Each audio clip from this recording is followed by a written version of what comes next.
Assalamu alaikum. Welcome to our podcast. Today's episode topic is what is sin and different disagreements and agreements between Christianity and Islam. Peter, you can go ahead about the Christian conception of sin. Yeah, so a brief introduction to the topic of sin. I would say, to define sin is a breach or failure or falling short of God's moral law. And God's moral law is just the reflection of his character, so it's not arbitrary. It is who God is, his character. And God created us to be image bearers. So when we fail to reflect God's glory, we fail to bear his image by falling short of his law, or basically putting ourselves above him, choosing human autonomy, putting ourselves in the place of God to decide what's right or wrong. But anyway, we fail to bear his image. We are created to glorify him, to reflect his character, his goodness, his glory. And sin is when we fail to do that. And I think the essence of sin is the breaking of God's moral law, or the breaching or coming short. But I think basically what's happening is humans choosing their way over God. It's essentially, a lot of sin is rooted in disbelief or pride, to say, I'm going to do this my way. I'm going to be the authority here. I'm going to decide. So that's kind of very brief. There's a lot more to say, but what about you? What would you say? I definitely agree with what you just held. Islamic conception of it is exactly the same. What I do want to point out, though, and I don't know if you agree with this, is the way you said it. Maybe it's as if without God, right? Without the moral code that you follow exactly what religion says, you're gonna be a bad person, right? And I think that's gonna be used as a way to refute. There's a lot of good people that do good things without following God. And they still follow the moral law of God, right? But they're also sinning, right? Right. Because they don't believe in God completely. So I think that's an important thing where I would say that it's not just, sin isn't just about, following a moral law that you're just constantly following. It's also just straying away from your creator, the closest being to you, right? In the Quran, multiple times it says that God is closer to you than the bloodstream. So it's leaving the most loving person for something else, which is the biggest sin. Yeah. Right. So I think that's just praising, but I do agree with whatever you said. Yeah. And I pretty much agree with that too. Well, I would say, in addition to that, I think to sin, I think that gets into the result of sin, the straying away from God. Sin is kind of cutting yourself off from God. It's turning away from God to something else. Right. It brings a breach into that relationship. And if we can also be more materialistic in the way we think about it, if we want, and we can say that the more you go farther from God, right, the more you stray farther from God, you are losing the thing that sustains you, right? God is the thing that sustains all of us. So the farther you go away from whatever sustains you, the more, be it not it doesn't have to be physical things that you have, like money or anything. It could be mental, right? We can see a lot of rich people that are rich. They have all this money, but they're very exhausted. They're always tired. The more they stray away from God, right? Yeah. Because of all the sin they do to reach all this level, of money. And I think that's really important, where it's you aren't straying. There's only benefit in being more aligned with God, right? There's no, you're not going to lose anything when you don't sin. I think that's a big thing, where it's people think that because if I follow what God says, I'm going to lose this important thing of me. I'm going to lose happiness, for example. When God put everything that you desired, all the desires that he gave us, he gave us a rightful way to get it without sin, right? Yeah. So I think that's really important. Yeah, it's kind of in in the garden, he said there's this one tree, don't eat from it. Right. All the other trees, the whole garden full of good things to eat and enjoy. But I think to summarize a little bit of what you're saying, of like turning away from God, sinning, is cutting yourself off from what's good for you. Like, I think the simplest way to put it, and the at the heart of like Christian doctrine of sin, is that God is the source of life, like you said, sustaining us. God is the source of life. Sinning, breaching that relationship, turning away from God, we're cutting ourselves off from the source of life. We're like unplugging ourselves from the source of life, and that's called death. The Bible verse, the wages of sin is death. So death is a result, like death, sin leads to death because it's cutting yourself off from the source of life. In God, there's life.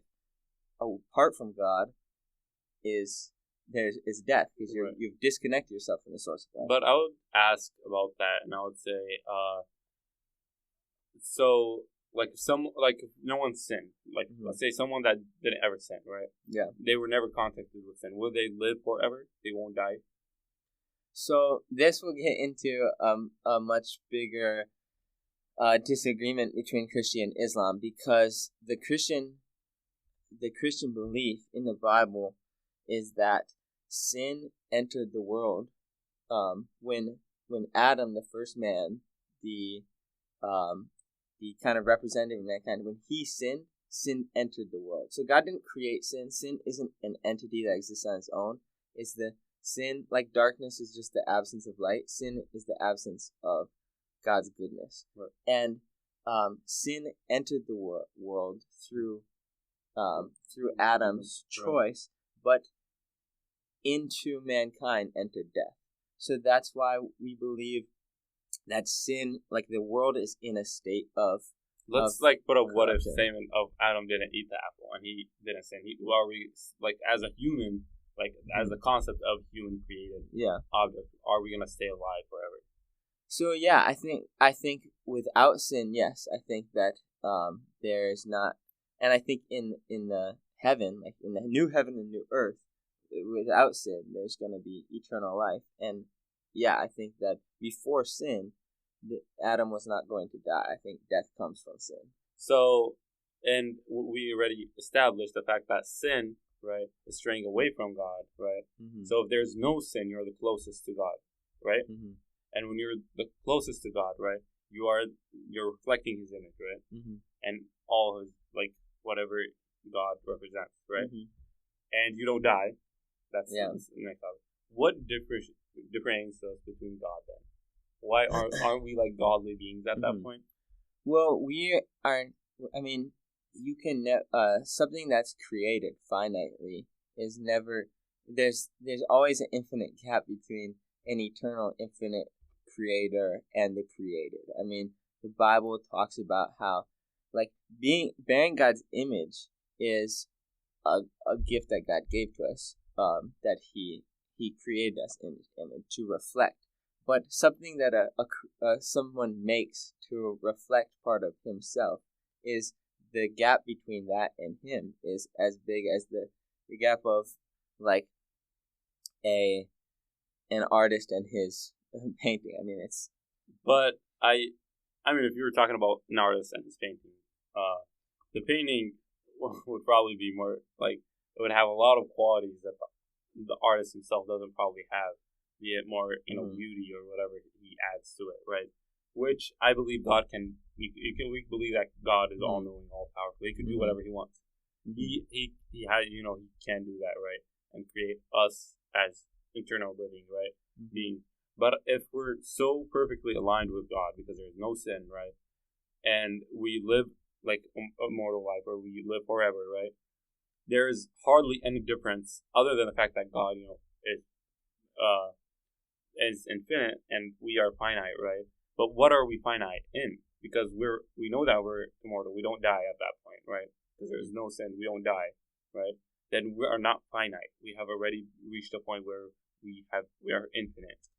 Yeah, I mean, the difference of creator and created, it extends over every capacity. We do things like God. So God created, so like Him, we subcreate, we invent, but we shape things out of materials. We cannot bring something out of nothing. So even our creating, and that's just an example, but in everything, like we are a creature, we are limited. We have a body. God created us as both material of substance, created substance, which makes us finite. We can't be in all places at once. We're limited to a body. Right. I think I agree with that. What I was trying to get at specifically is the fact that I believe Islamic as a whole don't believe that, sin, right, is, I think Christianity, like, personifies it way too much. Like, to a point where it becomes like its own identity, right? Its own, physical thing, to a point where it affects you as like a human, right? Where it leads to death, right? When I say physical, I mean like metaphysical, in that range, right? So but for me, right, I don't believe that sin would, like, if there was no sin, we would have infinite lives. I don't believe that death is, caused by sin, because there's a lot of good people, even like with less sin than others, that die very like horrible deaths. So I just don't see how, like, we also look at the material body, right? We see the decaying of life, right? And we can say that there's like a metaphysical point to it, right? Where it's like sin affecting us, right? Affecting our body. But we've also seen that, using genetic engineering and all of that, scientific. I'm just pulling from my scientific background, but you can see that from that we can, live longer lives. And there's a lot of studies that show that we might, reach a point where we don't die other from, being killed or murdered or something. At some point, like, science would reach that point, which means that, there's like two possibilities formed in my mind, right? That Christianity is not explaining, or you specifically, Peter, is not explaining what they mean by saying that death is the cause of sin, or sin is the cause of death, or sin is the cause of death, or that which is what I say, where they put like death as in a very like there's like an identity to sin. And I think this is putting identities to sin. Any of the horrors in the world. I think that's very. You probably have heard of Pandora's box, right? This is very little, but it's like a Greek mythology kind of thing, where this woman opens a box and it releases all the horrors in the box, where she was told to not open it, and she opened it, which released all these horrors in the world, and that was the cause of all the monsters and horrible things that happen in the world. Which seems like it's really similar to like death was included in all these monsters that came out from that box, which is like she sinned, by opening that box, right? So to respond to, if I can respond to those, those points, I guess I would, because I disagree that is how that is a comparison of like death entering into the world, but I'll basically explain it like this. So, to answer the first question of what exactly do I mean by death, because like you said, some people, they maybe like die young, but it wasn't because they did more sin. So I don't mean that like sin that you do directly correlates to when you'll die or something like that. But basically, there's two things. There's physical death and spiritual death. So when Adam and Eve sinned, they did not immediately drop and fall dead. But I believe that's when death as the corruptive process of decay, of being mortalized like that, when that physical process began. But that's not to say that that like death is it's not this kind of karma idea, or like when you die or bad things that happen to you like directly proportional to sin. It's just the fact of sin being in the world. Now, spiritual death is in the same way I talked about disconnecting yourself from the source of life, turning away from God. I mean, as beings, we're created to be in relationship with Him and to be living with Him. That is the source of life. So turning away from that is the state of spiritual death. But the third the third response to the idea of, does Christianity make more of an entity out of sin, or its own identity, or personifies it? And I would say that Christian doctrine, that's a very fundamental idea in Christianity. The opposite of that, as I was saying, it's fundamental to my view that sin is not its own identity. It's not a material or a substance. It's actually the lack of. So, just as darkness is the absence of light. So, when I talk about sin entering the world and bringing this corruption, and what I don't mean is that there's this kind of this dark evil substance that just kind of soaked into everything. But when God created humans with a will to choose, to not choose, and they chose to go away from God, they chose to turn away from God, in its wake is left a world where it's in turmoil because it's not aligned with how God created it. So it's leaving God's goodness, and the way that God designed it, the goodness of God, is rejected and turned away. So sin enters the world. You repeated the same thing 5 times. Okay, sorry. No, it's fine. Yeah. What was I gonna say? Yeah, maybe I didn't clarify as much as just restate it. But yeah, he made me lose track of what I was thinking. Sorry. I don't. Yeah, I don't know what was if I gonna say? That well. But no, I do agree with the spiritual death. I do agree with that part, right? Yeah. Less so than the physical death, because I think one of the important things that you put up, where it's we brought sin to the world, right? Mm-hmm. God didn't create it. Yeah. The thing that we create, I believe we can also fight off, right? Mm-hmm. We can fight off sin, right? Mm-hmm. The same way as it corrupts us and, destroys us within. And this comes into the solution to sin, actually, which in Islamic view, right? Good deeds that follow aligns with God, law, those are the best weapon against sin, right? If we say that, sin, it leads to being straying from God, the best way to get rid of sin is by directly aligning yourself with God. And it's like choosing sides. Are you going to choose, sin's side or God's side, right?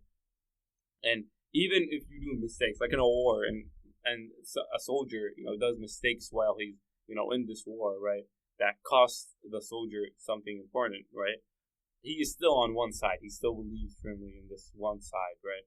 Which is, I think, also like a solution to sin is, good deeds. And for Christianity, as I understand it, is following Jesus is the solution to sin, right? Yeah. So this gets into another very fundamental breach, I guess, between Christian and Islam. So, as you're saying, to I guess paraphrase my understanding of what you're saying, is it's more like a human is in more this neutral state. His heart is in this neutral state, and as in the same way that sin, you will believe doing an act of sin, these acts of sin, corrupts your soul or brings that corruption, that the taint of sin. In the same way, equally, proportionally, good deeds is the solution, fights off that. So if you do a lot of good deeds, you can fight off or create the solution for the sin that you did. And I think there's also correlation between the more you do good deeds, the less you are going to sin. Right, because you have the idea that it's you would be cleaning your soul almost, so that your soul is more predisposed. And in fact, it's common to call babies when they're first born as small Qur'ans, because they're completely pure without sin.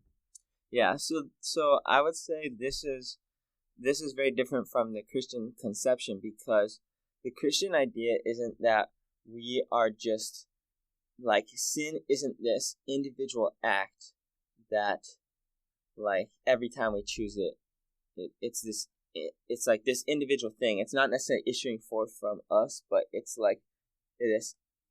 this thing that we're choosing to do that affects us. But Christianity would say that where do these individual acts flow from. If you see fruit on the tree, it's because of what the tree is. In other words, it's because like it's out of the heart that sinful words, actions, thoughts issue. So sin is in our heart. We are sinful. We're in a state of sin and spiritual death. That's kind of the Christian idea, which is very different because that means that it's really saying we're in a much more dire situation, essentially, because we're in a state of spiritual death where our heart it's out of our heart. It's out of ourselves that this sin is issuing. And that's why the solution then is different, because I would say, like from how you describe the solution, it's kind of in the same way, like you kind of said, it's almost this empowered idea of like, well, you just as you choose to do good, you can do good deeds to create the solution. But in Christianity, the solution is you can't get to the solution without first acknowledging the problem, which is that I on my own am helpless to fix my problem. So, and that's why in Islam we are helpless, but that's why we are aligning with God. We're following God's moral laws that He set up, these good deeds that we can do. There's also something important where you said, sins come from the heart, right? In Islam, we don't believe that. We believe that Satan suggests stuff for us in our mind. We don't feel like he's someone suggesting, but there is someone that's suggesting constantly these very sinful ideas, right? And our heart, right, which depending on if it's prayer or full of sin, will like if it was more prayer, it would have easier time resisting those thoughts. And the whole idea, at some point, the devil just won't get close to you anymore because you're so prayer, you've done so good deeds. He pretty much gave up on you. He's like, this guy, it's like I'm not gonna really get anything from him. While someone that is very simple, the devil will also leave him because now this guy is his heart is full of sin. He's just aligned with sin. He just follows sin, which is what you say, which is just his heart just leads him to sin constantly. So the devil's like, okay, I'm done with him. I achieved my purpose in corrupting him, right? But the Satan is always suggesting, so we decide. And that's like also important with how emphasized free will is in Islam, where God's path is in front of you, right? And you are given the right to choose it, right? But you have someone that's with you on this path, right? He's there. He's always connected with you, right? He's always there behind you, yelling at you like from a distance, right? To do this, right? Yeah, that's kind of like the angel on the shoulder, demon on the left shoulder kind of thing. Like if we imagine the path to God, like as a road, right? There's some person standing right at the beginning of the road when you first got in, right? And the closer you're getting to God, right, the distance his voices, you slowly can't hear his voice. And the way to go farther on this road to God is through good deeds. And the more good deeds you do, the closer you are getting to God.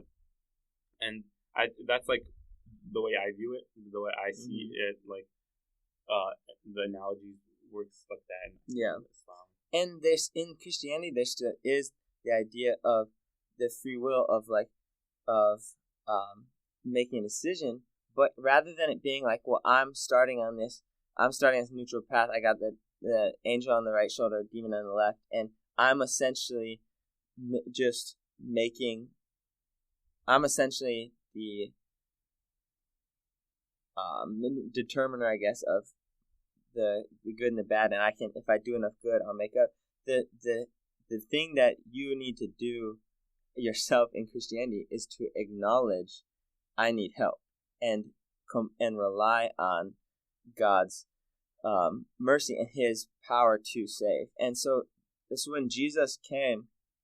In the Gospels, it talks about when Jesus was on earth, he was hanging around all the people in society who were obviously sinners, the prostitutes, the corrupt tax collectors, and all these people. And the Pharisees, religious leaders, came to him, and they're like, why are you spending time with these evil, like corrupt people, these seemingly helpless, like lost people? And Jesus said, I didn't come for the righteous, but for the sinners. He said, it's the sick who have need of the physician. A physician The person who thinks they're healthy is not gonna call the doctor. They're not. So the step in Christianity is to say, I need the physician. I'm sick. And what's different here is you take Jesus as the physician, while I take God and his path, his soul path, as a physician. But the thing is, and I think it seems like God dealt us a bad hand. He just gave us a heart full of sin. We are just disadvantaged. Like, if Christianity was the real religion, right? And I meet God in Judgment Day, I'm going to tell him, well, you gave me a sinful heart. Yeah, but we don't believe he created us with a simple heart. We believe that humanity... So we were created neutral, right? Well, so Adam was created without sin. Adam as the representative of mankind. And the thing I think people get into, why am I held accountable for somebody else? But the thing is that every single person in the place, everyone thinks if you were Adam, if any of us was Adam, we would do the same thing. But Adam, it's like humanity has gone off the rails. In other words, humanity is in sin. And Jesus, this is why it's a fundamental, a huge thing in Christianity, that Jesus is the second Adam. So God doesn't make it unfair or leave us in a helpless state, because just as Adam, he said, by one man's sin and death entered the world. Well, by one man's perfect righteousness, perfectly exemplifying true humanity, created to perfectly reflect God's image. So if we're found in Christ, we have the full, we are saved in him as the second Adam, the second representative of I think mankind. One thing that about this, right, where you said Adam was the representative of humanity, and if any other one of us, right, was in that place, right, we would have done the same thing, right? But this is if you put it in this, you're using this one situation, but technically God knows everything we're gonna do, right? He knows exactly what we're gonna do in all situations. He knows the end already, right? He knows if we're gonna go to hell or heaven, right? Then at that point, what the point is of having a test? What's the point, right? If he can choose that all sin is gonna come through humanity because one guy, right, did this sin, so he's now gonna be the representative of all of humanity, right? And he's gonna pull all this sin into the world and affect everyone, and everyone is gonna. That's not justice. God is not just that way. Because if he says, well, if any one of you in that situation was there, you would do the exact same, which didn't happen. I'm not in that situation. So while God does know, I don't know. And for a judge, right, in a human, in the mortal world, a judge comes into place and you're like, well, I think you would have killed this person, right? And I'm gonna put this judgment on you to go to a death sentence, because I think you would have killed this person if you were in this guy's place, right? Which is just very unjust. That's completely unjust of someone to be accused of something that was not actually done, even if it was true and even if God knows. So the interesting thing though is that you don't. In Islam too, you have to say, okay, so God's creating the world with the possibility, with the knowledge of each people's sin. Some are gonna choose to do more sin than good deeds and go to hell, and what is the difference of what makes? Is it that this person was created with a more humble disposition to seek after God, and this person was just created more naturally selfish, or but it comes down to the individual merit of each person, and the individual merit of that can be affected by predisposition or whatever else. But at the end of the day, in this case too, there's the possibility of sin, right? But the difference, I think, is that with Christianity, it's saying that sin isn't just this deed that you do. It's not this quantifiable thing that you have to do more good deeds than bad, and that's basically just determined by the merit of the person to be more righteous. It's saying that everyone is not good enough, and that is the reason that God's salvation works is because He provided the salvation for the people in the helpless state. I think something that I want to go back on, and when we in episode about love, God's love, you mentioned where in Islam God is more detached from humans, right? In a way that He's like, we're all servants and everything, and while in Christianity Jesus came and became like one of us and all of that. Well, what I see is that the Christian God, right, in the way He's presenting it, He is putting His justice, like His whatever He thinks is gonna happen before being just. So you said there's gonna be predisposition for in anyone, right? And their situation, their family situation, but God is just. There is say someone is mentally ill, right? Yeah. Mental health issues, right? God is going to forgive him for doing sins while in that state. God, I think that's also why, a big thing in Islam is Bismillah ar-Rahman ar-Rahim, is in the name of God, the most merciful. I think the mercy of God is highlighted more in Islam than Christianity completely, where we don't need someone else to sacrifice himself for us. God himself is going to, just from the kindness of his heart, quotation marks, he will give us that, he would just forgive us for no reason. I think that's the highest form of love. If you love with a condition, like we mentioned already, right? But then there's with mercy, right? Once you do sin, right? And even people that do complete sin in their life, right? But they aren't, there was a reason, they weren't able to get that information about God, right? God is going to be merciful to them, right? And He's going to consider all this. This is like Judgment Day. It's called Judgment Day because God is a judge. He knows every single thing, right? And it's common in Islam where it says God even records the blowing of air on a fire, on a stove, where He even blows, He knows that. So all of that is, every single thing that we do is all put together in this record, right? And based on law, on logic, on a complete just system, what the result will be. But for Christianity, it doesn't seem that there's justice, and assuming, even if God knows everything, to us, it feels like He's assuming that we are gonna do what Adam did, which that means he's inconsiderate about our feelings. But in Islam, God is so considerate about our feelings that they say even in Judgment Day, people that are sinners, they're whatever they sin isn't broadcasted to everyone. God separates every person, so there's dignity to this person, to the sinner, and respect to him. And it's God respects our individuality, individual beliefs and emotions. So to respond, there's several points you made there, so I'll try to respond to each of them.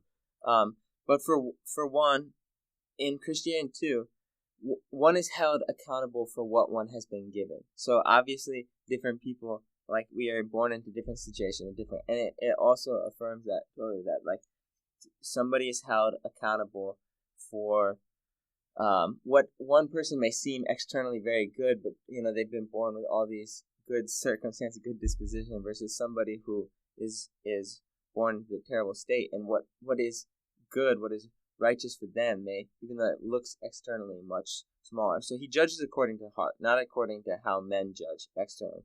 So it's the same.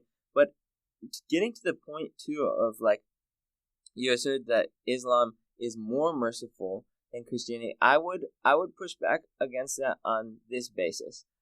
Essentially what you're saying is that in Islam, God sets you up, He creates you and says, "There's this road to walk," and it's in your hands to choose to do more good or do the more bad. And if you do the good, He will. If you choose to do the good, He will love you and accept you. If you don't, if you choose to do more bad, that's your choice. And that's it. In Christianity, it's saying that we were ungodly. We were unrighteous. We did go against God. And in spite of that, he loved the unlovely. He died for while we were still enemies to him. So he did not wait. He did not basically say, here, you can decide to come to me to be righteous enough or decide to be sinful. It's basically, I think it's a harder pill to swallow that. In Christianity, it's saying, yes, we all have sinned. We all are guilty before God, and we can't make that up ourselves. But it's saying, in spite of that, he loves us and died for us while we were still ungodly, while we were unrighteous. And he shows his mercy in that while we're in that state, he takes us and saves us. And I think that is more merciful than saying, if you choose to be righteous, I'll accept you. If you choose not to be. Right. But what I was saying, everyone is sinners. I agree on that, right? Everyone is sinners.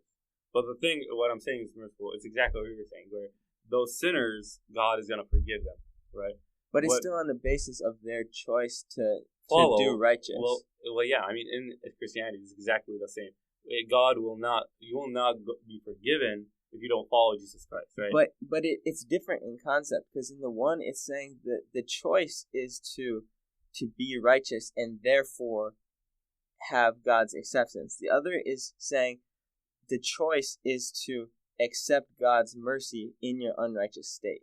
And after you've been pardoned, after you've been given life, you live out the pattern, because a good tree bears good fruit when he's made it alive.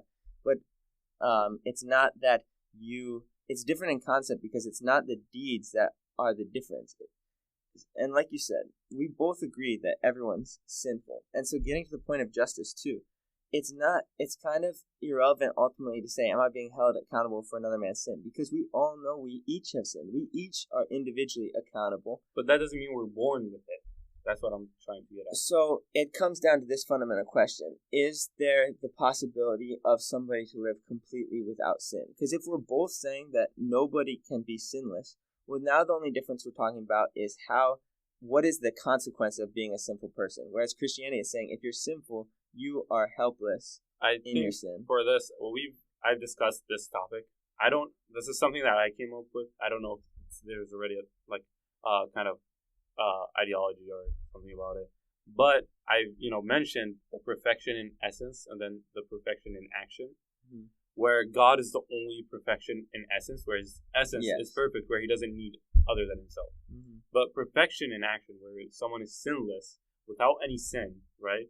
And his actions are the reason he's perfect, and not his being, right? Mm-hmm. Not his essence. His essence still needs material objects, right? Mm-hmm. And there's these two different perfections. We believe that only prophets have the perfectionism in essence, where they do exactly as God has told them, and that's the reason they were chosen, right? And they are the only sinless people, completely, be it Jesus, Muhammad, Moses, all these prophets, they're completely sinless. And we also there's, when I say, Judgment Day, right? Mm-hmm. I say there's a judge. God is judging, so what he forgives is only what went against him. So when you say, we all went against God, right? Exactly. We deny the essence of sin is you putting yourself in the middle and just taking your, will and putting it in front of God, right? In front of God's will. So that part, just that sin, right? Mm-hmm. That's already dooms us to hell, right? Just that is enough for us to be done completely. But God's mercy, because it's just against him, he is merciful enough to forgive it. In court, if some guy, this dude killed this guy's wife, right? We will consider the person that, forgives the other guy as more righteous, as, the better person, the bigger person, right? And in this same situation, we're sinful people that make mistakes, and God is a bigger being than us. So he can, decide to forgive us at any point. While, humans between each other, God, no, you wronged this person, then you must pay him back for whatever wrong you did to him. Exactly as, with the amounts that God has, decided on. And so the only sins God does not forgive himself is sins between each other, which is like horizontal sins. But vertical sins, God forgives just because it's like to Him, like what I mentioned. But horizontal sins, which affects others, God doesn't. He's like, I'm not the judge. I'm not like He puts our human emotions, and He just respects our wishes, which is like very big thing where He gives us the ability to forgive or to allow. And if you forgive, like even in Judgment Day, if you forgive someone, you gain good deeds because of forgiving someone. I think you went on a lot of topics, but I was trying to respond. Right, no, because we put like a lot of like in one kind of paragraph, we just put a lot of points. But there's one of the points that you were trying to say about like pretty much mercy and how God is more merciful when He accepts the people with sins, right? Well, it's the same in Islam, where He's also accepting the people that do sin. But it's like you always mention that God and our relationship with God is like a father, right? Mm-hmm. A good father, would want his son to be good. He would want him to be righteous, right? Mm-hmm. He would want him to follow the role model of the father, and that would make him more liked by the father and closer to the father. Well, a son that is completely against it, like we can do mistakes and sin with a good father, and He will forgive us because He knows our righteous side outweighs our sins. Well, a bad father, a father that doesn't really care, like we mentioned that in God's love, where if God was loving enough, right, and He has a son that is completely full of sin, right, and he gives them the option of forgiveness, right, but the son doesn't follow it, right, a loving father would punish the son. He won't just leave him to be, right? Yeah, but so I would say the whole Christian message and message of salvation is summed up in a story that just tells about father and son.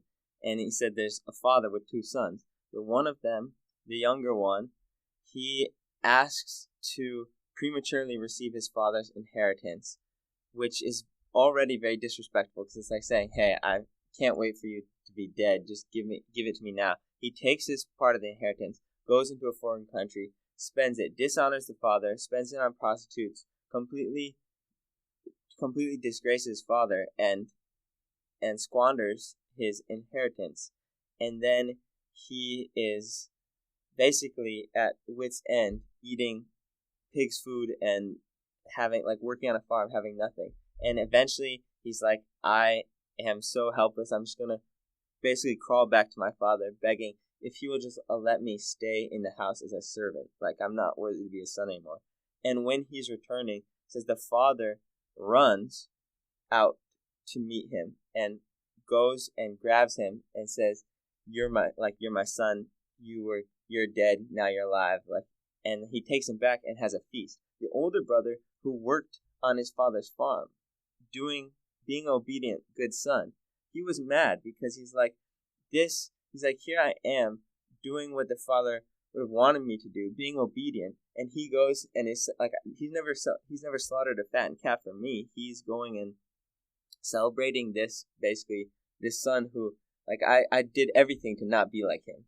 And the father basically rebukes him. Is like, you don't have to earn my love. I love you because I'm father.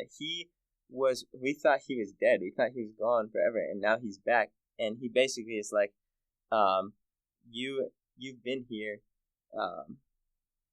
You have been living, enjoying like my stuff, but of course I haven't thrown a festival or anything. But he's basically, the other son's coming from death to life. But basically the idea is that that's our story. The story is as the son who has squandered everything, and out of love, he takes us back in. Well, first of all, to that story, I would say that, first of all, that's bad parenting. That's like really bad parenting. That's like, if you get that example, like literally from reality, and present it to any normal parent, that's going to be like, this is a bad parent. Even if he loves his child, in fact, he doesn't love his child because he didn't show, first of all, he didn't come and get him himself. and he just left him to be. Even if he follows, his own will, he didn't give him, advice, right? Like the whole story, like I get the idea of it, but the whole story doesn't add up. Like, I think it could be done better. It could be done better. I think it's just Peter. He forgot probably some stuff. The father's love is grounded in the fact that he's his son, not based on what he did. First of all, my point was, he's that father. And the second point, which is I think more important, is justice. He's not just to his two sons, where he's not completely fair. There is we love that's understandable. We have that love, right? But at the same time, we are just. When someone does something wrong, right? They need punishment to equate for whatever wrong they did, and I think I don't know if we discussed this, but the traits of God are equally displayed. There's no trait that comes first, and then this one comes less, and it's like a mess of percentages, right? All of these come at the same time, and reflect that idea, right? But finish. Go ahead. Sorry. I was just gonna say, like you yourself just said, our sin towards God, there's not anything that needs to be done there's no justice that needs to be done, because sure, if you sin against other people, there's justice that needs to be done, but if you sin against God, there's no justice. That's precisely what I am saying, is that there is justice. Like God's justice cannot, his love and his mercy don't contradict each other. His holiness, his justice, and his love and his mercy, which is why he sent his son to pay for the sin, so that justice is completed. I think, the ending of the story is probably the most important, right? Let's say the father died. Let's say, who is going to get the inheritance, the leftover inheritance? Would the guy that spent all the inheritance at his part will get inheritance again, or will the good kid get all the leftover inheritance? I don't know the answer. Because I feel like that's exactly like the Judgment Day, where it's like the end result, where at this point it's where it decides the people that sinned and then decided at the end, right, to come back, right? But they decided to, especially if they come back and keep on sinning, right? And they didn't, and it wasn't just a sin against God, like that's forgiven. But if they come back and they still take whatever the good man's, take from the good man still, right? So they're not sinning towards God, they're not sinning towards the Father, they're not hurting the Father, but they're hurting their brother, right? Once they hurt their brother, that's like a different sin that God doesn't decide on, and it must be decided on by the brother. Yeah. So the last response I'll say to that is two-parted. So one, it is a very important thing to note from the story that the older brother is not perfectly in the right here. Part of what gets exposed from the story is that the older brother was just doing everything, being obedient, being the perfect son, to earn his father's love, instead of just enjoying, living with his father and receiving his love. So he was basically working on a transactional way of saying, I'm going to be the perfect son to earn my father's love. And he's mad when he sees that the other son, it's not transactional. It's just because he's his son. And exactly. I think that's one thing, right? Where we discussed about love and God's suffering in most of the episodes that we talked about. It's that we align ourselves with God. That means we follow what God says, right? And that and remember when I asked you if you do a lot of sins, would God dislike you and would He punish you? You said yes. You said we will be punished if we do sins, right? And we aren't forgiven. But so you're telling me the guy that is, realistically speaking, right? And if he's a just father, justice, I think, includes love within it, right? Being just is loving towards, everyone without making, this one's better, this one is, less. But when this guy's has worked for, years for his father, there's higher affection between them than a guy that took all this money, plundered it, and was a bad example in a way, right, of what a person is. And I just think the analogy, I understand what you tried to present. I think the analogy falls apart in like my head. But I do understand like what you're trying to convey about, which I like the message behind the story. I do agree with, right?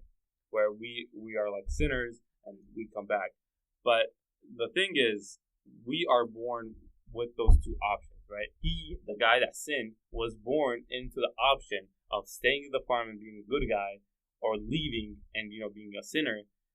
And he decided to leave. It was his decision.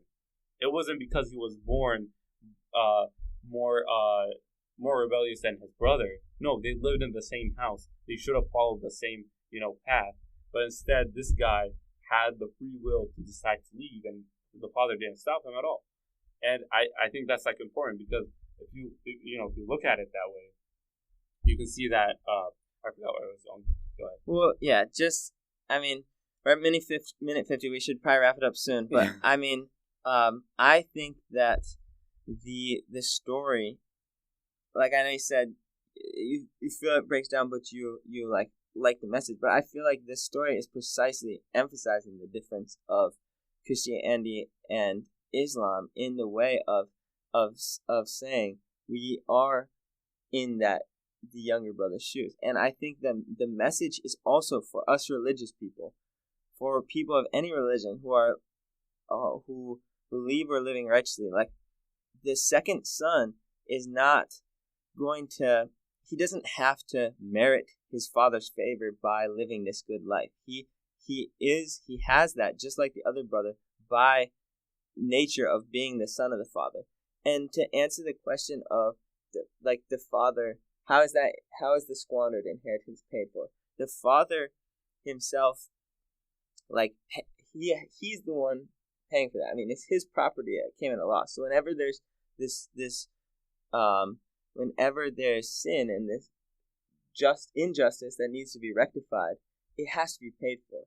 And in Islam, you're saying the sin that we incur vertically towards God, there doesn't have to be a payment because God just forgives that. But in Christianity, it's saying that there is a payment. It does come at a cost, but out of love, he paid that cost. It's like he took the loss of he sent his son Jesus to die in our place. So his wrath and holiness is satisfied at the same time as mercy and love. I do agree. Like, I understand what you're saying, right? Yeah. But the thing that we do say that that's, I think, because you're putting two sons, right, and then there's a father. In Islam, it's just you are the only son of God. Like, you are not the only son of God. Don't quote me on that. But you're like the father, right? You're just saying you use a different analogy. Yeah, like, it's a very direct relationship with God without anyone else, right? So when you're not hurting anyone else in this relationship, or even emotionally, you're not hurting anyone else emotionally. And the idea that like him coming back, right, in Islam, in Islam, right, he comes back, right. You say that God is paying the cost. He's going through the loss of it, right? Mm-hmm. The squandered, inheritance. Well, in Islam, God doesn't need to lose anything because he has everything. He doesn't need to lose anything. He's all powerful. He's able to, make everything out of nothing, right? So the idea of God losing something from within himself, that makes him incomplete. But losing something is making someone incomplete. But the idea in Islam where you are forgiven, right? God does forgive you, right? But it's not because he took a loss in any way, right? But the sin's never paid for, essentially. But because God is greater than sin. God is he's higher than sin completely. Mm-hmm. So I think we should end it because we completely... This is a good discussion. It's a good discussion. Peter is wrong, obviously. And this is how it's going to probably be more in the future. We're gonna be talking about things we disagree. We're going to probably go longer. We're going to get a little heated, but we were obviously wanting to just talk about our differences and disagree in a respectful way. I think something else, you would notice that we forgot our train of thoughts multiple times. Oh my, yeah. We probably missed so many points that we didn't respond on. And it's just, I mean, it's like there's so much to discuss, especially that we put throw like whole paragraphs of papers. Yeah, we created the structure as we left the structure because it's like, well, when one person says this, now I have to respond to this, and then they have to respond to that, and it creates its own. Yeah, and then it's just a chain of falling until we're like outside of the whole topic, because at the end it wasn't just about sin; it was like so many other connections. I think you can't really. It's hard to talk about it in abstract. So there's a lot of elements to it that we have to discuss. Well, see you on the next episode, guys. See ya.